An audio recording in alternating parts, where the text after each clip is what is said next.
Welcome back to the channel, guys. Today I'm gonna cover 5 ways to secure a beat block, and I might have a secret weapon at the end too, so stay tuned.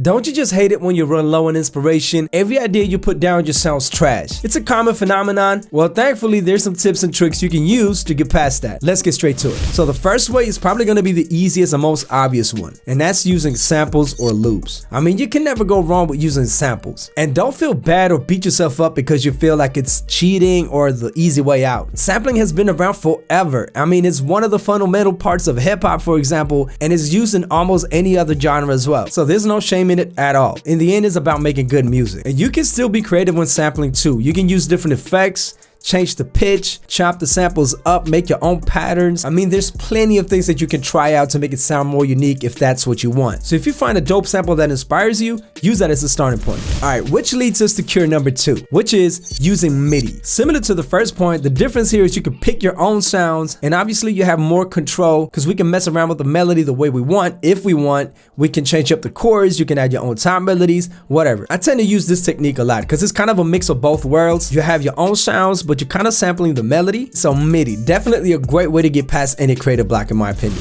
Cure number 3. Try new instruments or sounds. If you find yourself using the same sounds over and over again, you might get tired of them at some point and they just won't hit that creative spark anymore. So one thing you can do is try a new instrument VST, or go back to an instrument VST that you haven't used in a while, browse through those sound banks and see if you can find something new, fresh, or different that can spark some ideas. Or if you have instruments lying around in your house, your home studio, wherever you're producing at, pick that up, record something, and see if you can get creative with that and get something going. Like, I have a guitar in my home studio, and I'm not a guitar player, but I do pick it up sometimes just to play the most simple melody that I can, record it, and then I build a full melody from that. And bonus tip, instead of using instrument VSTs, try using one-shots. Like, there's so many great packs out there that includes one-shots, and another great thing about them is that they're not run as an instrument VST, so they're barely eating any CPU at all. So that's really great too. Cure number 4, use vocals. Grab an acapella and start creating a beat around those vocals. It's kind of like you would have an artist dropping some ideas that you could grab some inspiration from. And also, if you haven't done that before, it's actually pretty fun challenge too. So pick a song that you're vibing with. Maybe you like the chorus,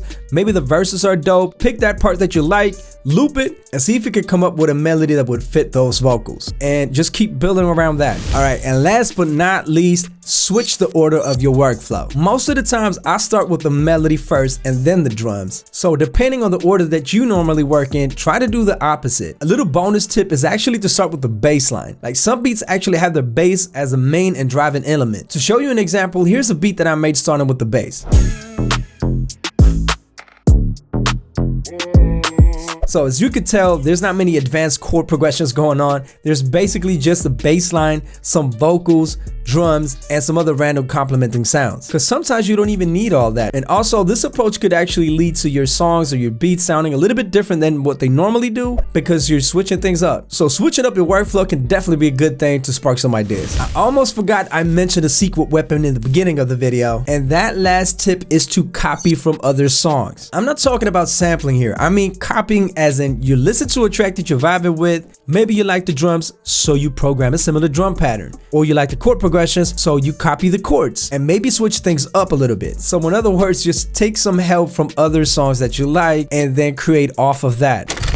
Alright, so in the end, to break out of that uninspired circle, the beat block, creative block, whatever you want to call it, I think a lot of times it's about getting out of the habits and changing things up from your normal process. It could even be as simple as just taking some distance from music. When you tried everything that we just mentioned and it still don't work, just leave it alone. Shut everything down, go outside, do something else, and then come back. And you probably will find some inspiration just off of that. And guys, don't forget to check out our website, LALAL.AI, for the best stem separation technology. You can upload a song, choose to download individual instruments, and of course you can just grab the vocals if you just want the acapella. It's basically just the best source if you want any stems. Alright guys, I hope you enjoyed the video, and let me know if you got any tips of your own in the comments. And don't forget to leave a thumbs up and subscribe to the channel if you want to see more videos. Alright, thanks for watching, and I'll catch you guys again soon.